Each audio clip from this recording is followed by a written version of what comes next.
টিভিতে যা দেখছি তা থেকে দুটো জিনিস পরিষ্কার।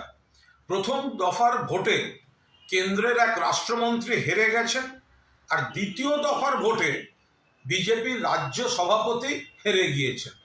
সন্দেশখালি নিয়ে যেটা দেখানো হচ্ছে সেটা হচ্ছে বিজেপির চূড়ান্ত কোণঠাসা অবস্থায় বাংলাকে বদনাম করার একটা নাটক মঞ্চস্থ করা হচ্ছে।